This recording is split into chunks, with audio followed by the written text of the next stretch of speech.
Welcome back to Brett Trainer Unplugged. And for those of you new to the podcast, my name is Brett, and I've been on a 6-year journey post-corporate. Corporate quit on me just over 6 years ago, maybe a little bit longer than that. And I didn't realize it at first, but it's really been on a quest to live my ideal life, right? I think we've all earned that right with the dues that we've paid. Initially, I thought this journey was just about making money, replacing my income, but it's become a whole lot more. And if you've been following me for a bit, you know that that's my quest. And so what I thought I would do with this podcast with some more intention is share the things that I've learned along the way. And that's what this episode is going to be about, is the 9 things that I've learned in the first 6 years and how you can use that to your advantage. Like I said, I don't have it all figured out. I know I'm a lot closer to where I want to be than I was 6 years ago, but I'm bringing you along this journey with me. I'm going to bring in experts that have ideas on everything from money to life to wellness, realizing at the core of all this, 90% of us are going to need,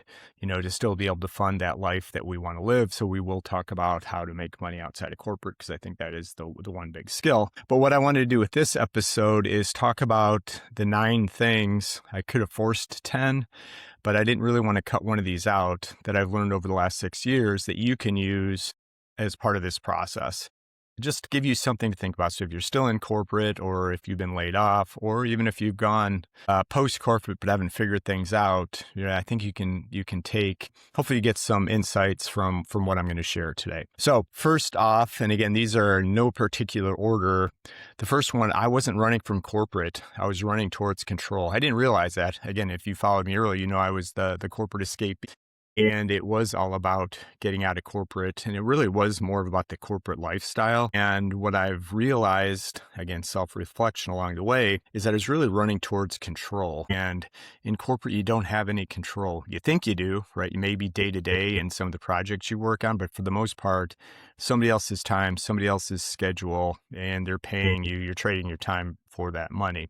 And what I really realized was it was about taking control of my time. If you have that, then you can apply it to wherever you want. So if you're in corporate right now, and I wouldn't think of it necessarily as escaping corporate. It may be that bad that that's absolutely what you want to do, but think of it more towards what you're running at, which is control. Because if you control that, you control your time.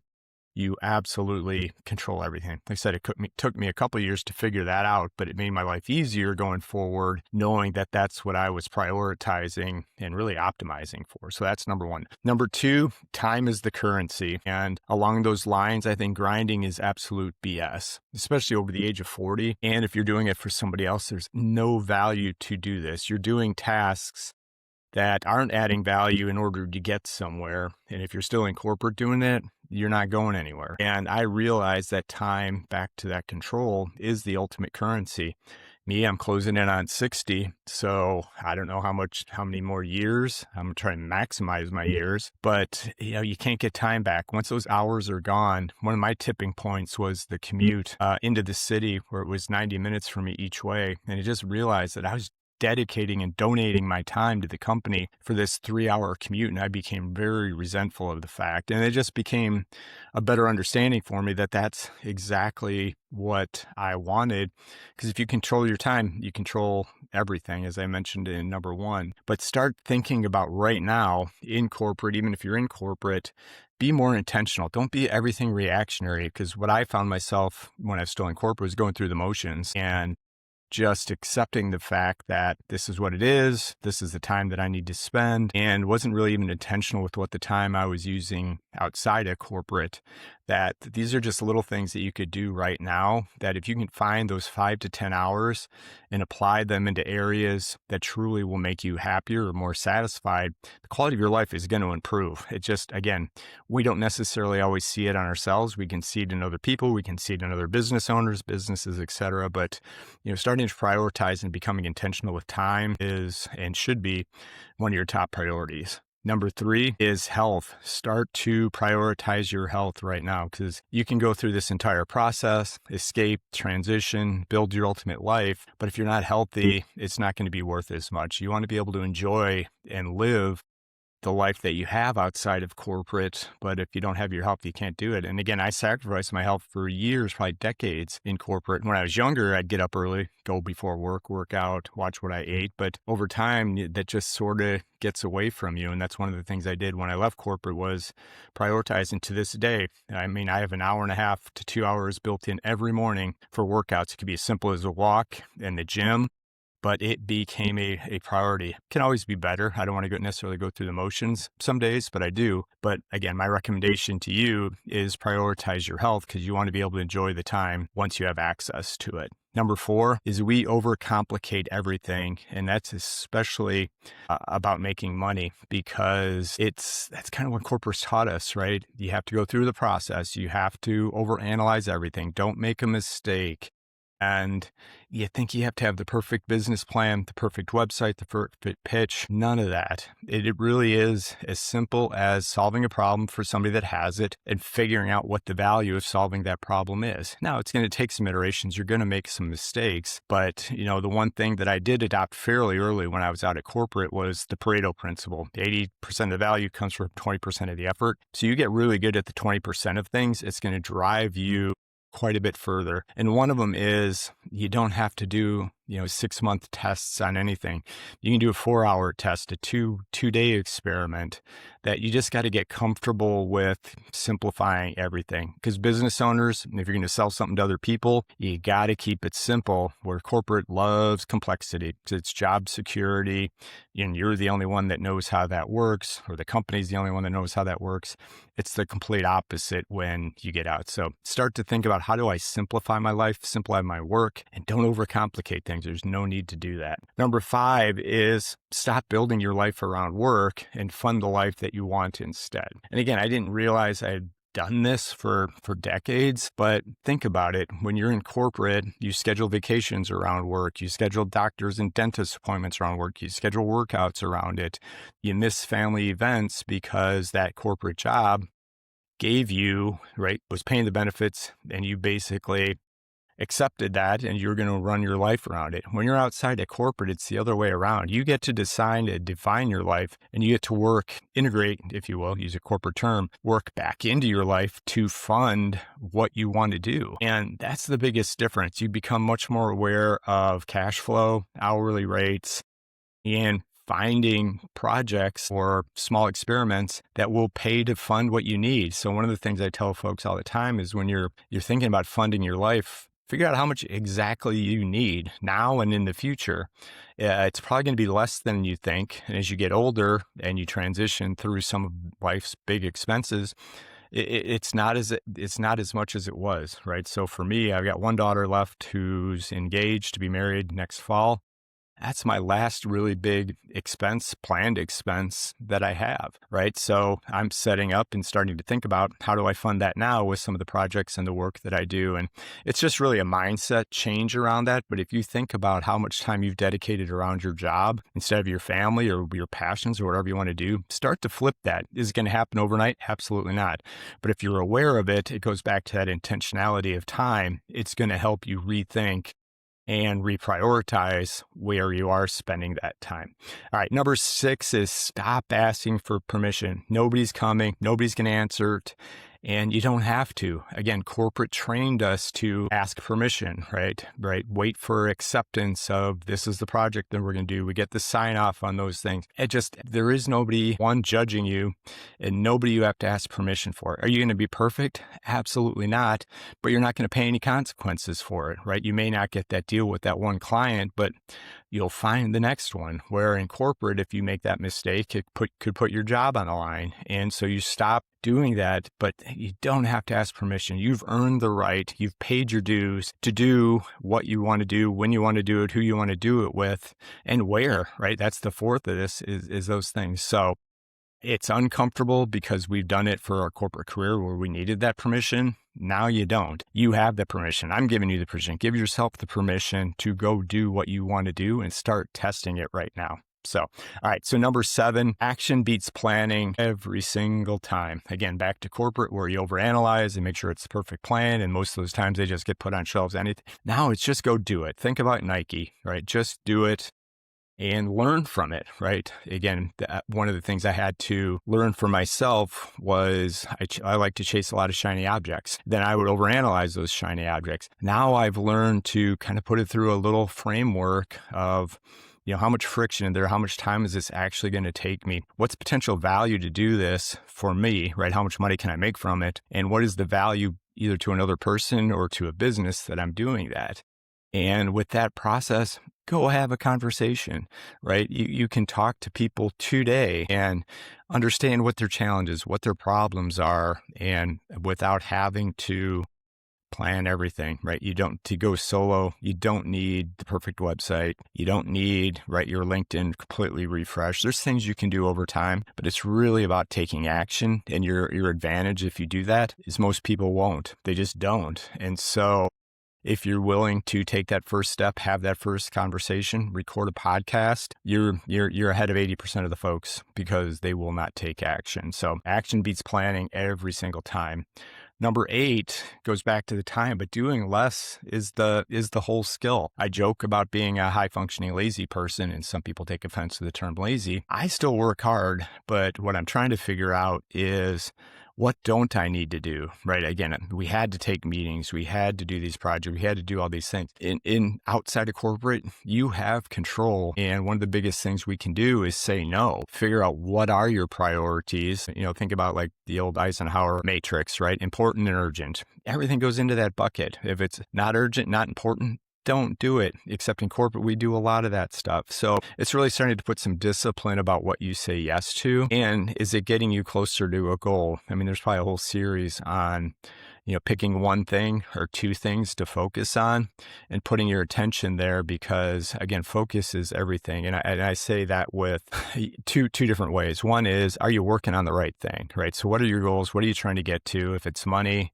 is that focus? And two is not being distracted while you do that. Multitasking absolutely does not work. And this isn't necessarily a personal productivity lesson, but it's important, right? If you're doing something, completely focused. I turned my notifications on my phones off, or my phone, years ago. It used to drive my wife nuts that I didn't have it on. But guess what? The world doesn't stop. And 99 out of 100 times, right? There's nothing that's that urgent while you're working on something that you don't need to be distracted. So I don't wear a watch anymore. I don't wear the Apple Watch. I switched to this to track all my activities, back to the health, but I'm not getting dings. I'm not getting notifications. I really have to go look to check, right, those different areas. So putting a little process around what you do, what you don't do. And I think there is going to be another episode where I break down how do you take control and manage your calendar. Sounds simple, but if you've been in corporate for 2 decades, you haven't had to do that yourself. It is a change, and it's surprising how many people struggle with that transition. So anyway, that's doing less is a skill. And then number 9, it comes down to 4 buckets. Why are you doing all this? And again, longtime listeners will know my personal happiness scorecard or satisfaction or whatever you want to call it for yourself varies. And I had 8 variables at one point, and I had it 6. But I think it really comes to 4. And when I talk about the 4 buckets of happiness, think of it where if I gave you 10 hours back per week and you could spend those 10 hours wherever you want, I guarantee, or I almost guarantee, that it would fit into one of these 4 buckets. And would the quality of your life improve? With 10 hours per week? Probably. But if you could put 30 hours per week back into that bucket, I guarantee you the quality of your life is going to improve exponentially.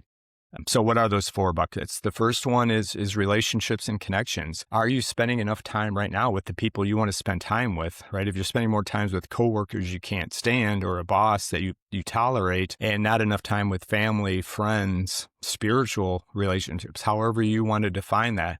So number 1, I think, is really important. And a lot of the time we're spending time with the folks we don't want to spend time with. Number 2, the second bucket is health. I talked about that, but this is mind and body. So you're taking care of your body, you're taking care of your mind. I was in a really bad place at the end of corporate mentally. Didn't realize it, but I was burned out. I was completely unhappy, and that was impacting all the folks around me. So again, as I mentioned earlier, make health a priority. Health is one of those buckets, right? If you take care of yourself, you're going to be able to enjoy these other buckets, a lot longer. Number 3 is purpose. Again, another one I underestimated when I left corporate, because I didn't really have, I think my purpose before then was chasing job titles and promotions and trying to climb the corporate ladder. And about 3 or 4 years before I got kicked out, I kind of lost that passion, purpose. So I was kind of purposeless, if you will, for a few years. And I think that was a big part of what was driving my unhappiness. And the way I like to think about it, right, you can go super deep or meta with, purpose and fulfillment, but I look at it as what's giving you energy, what's getting you up in the morning to go do your day. And do you have enough time to go do that, right? It may or may not be work related. As I talk quite a bit, separate the money from the mission. And if you have to go make money, spend the least amount of time making the money you need to fund your life, and then go spend the time on the mission, the energy, the thing. If you can find one that does both, that's fantastic. But again, I think spending time on something that gives you energy is absolutely critical. And you should want to do it. If you don't, again, it's okay. Everybody's going to have different, values in each of these buckets. But purpose, I think, is going to be surprising once you have access and the ability or the time to go follow what's giving you that purpose. And the last one is fun, right? I don't think this is any of the science books or psychology around it. But if you're doing all this stuff and you're still not having any fun, then what's the point? So I think those, to me, and again, I would love to hear from others if you think we've got something that we're missing. But I think if you hit those 4 and you put 30 hours more per week into those 4 buckets, I guarantee the quality of your life is going to go up, 100%, if not more. And it's just really about being intentional. So if you want to scroll on TikTok 5 hours a day, it's your choice. Maybe that's what you consider fun. So I'm not telling you all this that it has to be so regimented and structured that you can't do it. I'm just telling you to bring some intentionality to what you're doing, because I think that is the biggest piece. That was one of the biggest things that I was missing at the end of my corporate career was intentional. Everything was going through the motions or being reactive. Here you've got a chance to put it through. So just as a quick recap, the first one was, are you running from corporate or are you running towards control? I would argue you're running towards control. 2, time is the ultimate currency. Money is a tool, but if you get back your time, again, time rich, and I've talked about that. It's critical. Without your health, none of this matters. That's number 3. Number 4, stop overcomplicating everything. 5, stop building your life around work and start integrating or figuring out how to integrate work into your life so you can fund the life that you want. 6, stop asking for permission. You don't need it. You really, really, really don't. And if you have to ask permission, you're probably not in a good situation. 7, action beats planning every single time.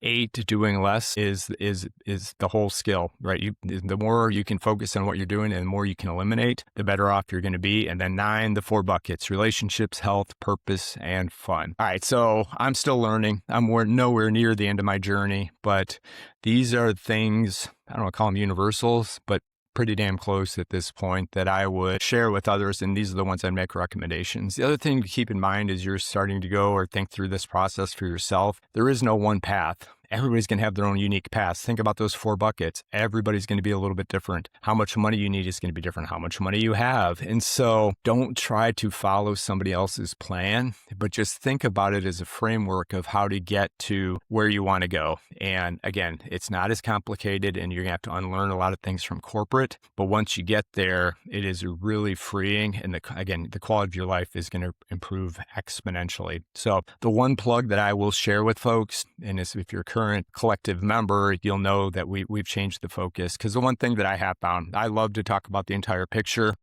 right? Live your best life. You've earned it 100%, which is everything that we talked about. But I do realize that if you can't pay your bills, none of this other stuff matters. And learning how to make money outside of corporate, again, isn't complicated, but there's ways you can absolutely reduce the learning curve, right? Some people love to sell into their network. Others don't want to talk to their network about it. Some people don't like to sell. They want to do, there's a host and a variety. There's probably hundreds of different ways to make money. So I've dedicated this community, and I'll put the link here in the show notes, to helping people crack that code, get comfortable making money outside of corporate. Because once you do that, again, this just opens up everything else. So like I said, that's one of our recent changes as well, is to focus on the income generating piece of it. And by the way, you'll meet some other really good people in there. So that's my shameless plug. And think that's it for this episode. I appreciate everyone listening. If you do enjoy the podcast, please do subscribe on whatever podcast platform you're on. The algorithms still reward subscriptions, even though you know what you're looking for. So I would appreciate the like and the follow. And as usual, if you do have any questions, you can email me at bt@bretttrainer.com. And if you have ideas for show, if you know any Gen Xers that are doing some super cool things that we should be aware of, making money in some unique ways, health related, whatever it is, if you got something interesting, don't hesitate to drop me an email.